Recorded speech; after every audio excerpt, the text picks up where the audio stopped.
අමා නිවන කැමති කෙනා මේක පොඩි පිනක් මේක ලොකු පිනක් කියලා පින් බෙද බෙදා ඉන්න එපා කියන. පින් බෙද බෙදා ඉන්න එපා කියනවා. මේක ලොකු පිනක් මේක පොඩි පිනක් කියලා පින් බෙද බෙදා ඉන්න එපා කියනවා. දැන් මම කිව්වොත් කවුරු හරි කෙනෙක් මෙතන පුංචි ලේන්සුවක් අතේ තියාගෙන ඉන්නවා පූජා කරන්න. තව කෙනෙක් ලොකු අටපිරිකරයක් තියාගෙන ඉන්නවා පූජා කරන්න. ඔක්කොම වැඩිපුර අත ගහන්න කැමති මොකටද? ඔයාලා ගෙදර තියෙන්නේ ලුණුයි බතුයි සම්බෝලයි කියන්නකෝ. සම්බෝලයි බතුයි හොද්දකුයි දානෙට ගේනවා. තව කෙනෙක් ව්‍යංජන 10 15ක මහා දානයක් දෙනවා. ඒතර මිනිසුන්ගේ හිතට දැනෙන්නේ අර පොඩි දානයක් පූජා කරපු එකද ලොකු දානයක් පූජා කරපු. එතකොට දානෙත් ඔබ ලොකු පොඩි කියලා අපි තුල බෙදීම තියෙනවා. මේ රහතන් වහන්සේ දේශනා කරනවා පින්කම් වලදී ලොකු පොඩි කියලා බෙදන්න එපා කියලා.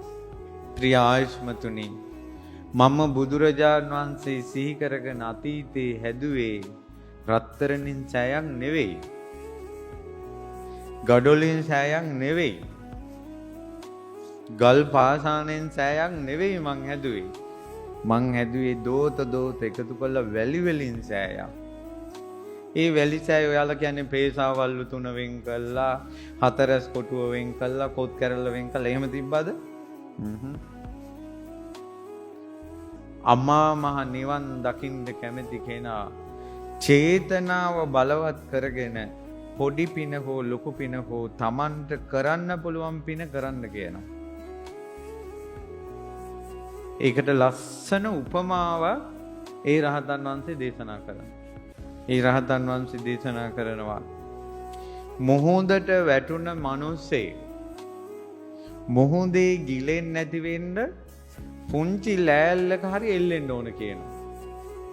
දැන් ඔන්න නැවකින් යද්දි ගිලුණා කියන්නකෝ.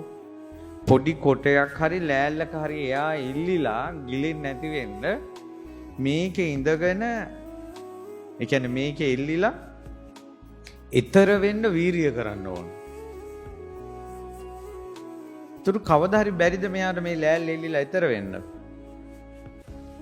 හැබැයි ඊතර වෙන අයට නැව් වලින් යන්න බැයිද? නැව් වලින් යන අය නැව් වලින් යනවා. හරි? ඔරු වලින් යන අය ඔරු වලින් යනවා. පාරුවෙන් යන අය පාරුවෙන් යනවා. පහුරෙන් යන අය පහුරෙන් යනවා. ලෑල්ලක නම් එල්ලිලා යන්න තියෙන්නේ. ලෑල්ල එල්ලිලා හරි ඊතර වෙනින්ලා කිව්වා. හරි ලස්සන උපමාවක්. තනිකර කෙනෙක් තනි වියදමින් සම්පූර්ණ බුද්ධ ගෞරවයෙන් සෑයක් හැදුවා කියන්නකෝ.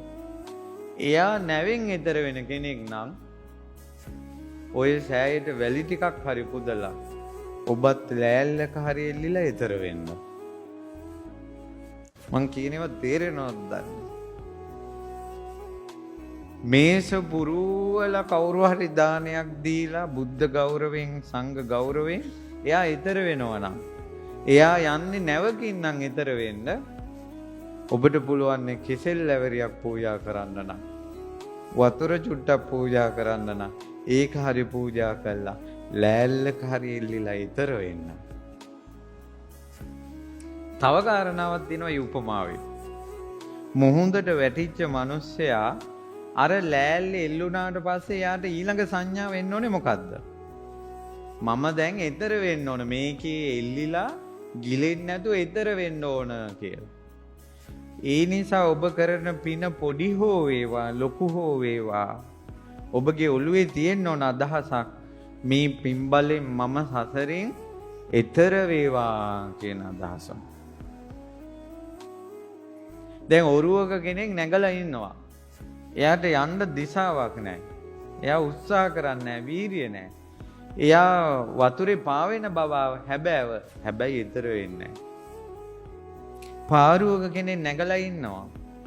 හැබැයි නැංගට එයා උත්සාහ කරන්නේ නැහැ. එයාට යන්න දිශාවක් පේන්නේ නැහැ. එයා පාරුවේ නැගලා හිටියට ඊතර වෙන්නේ නැහැ. ලෑල්ලක කෙනෙක් නගිනවා. ගිලෙන්නේ. හැබැයි යට දිශාවක් නැති නිසා, උත්සාහයක් නැති නිසා එයා ඊතර වෙන්නේ. ඒ නිසා ඔයා කරන පිනෙත් ඔයාට ඒ පිනේ දිශාවක් නැත්තම්, ඒ කියන්නේ මං කරන මේ පිනෙන් මට නිවන් දකින්න ඕන කියන අදහස නැත්තම්, ආකල්පේ නැත්තම්, මට මේ පින උපකාර වේවා කියන අදහස නැත්තම් ඔබ පින කරපු බව හැබැයි ඊතර වෙන්නේ නැහැ. මේකේ මේ දේශනාවේ තියෙනවා පින ලොකුද පොඩිද කියලා බලන්නේ නැතුව ඊතර වෙන අදහසින් කරන්න කියලා.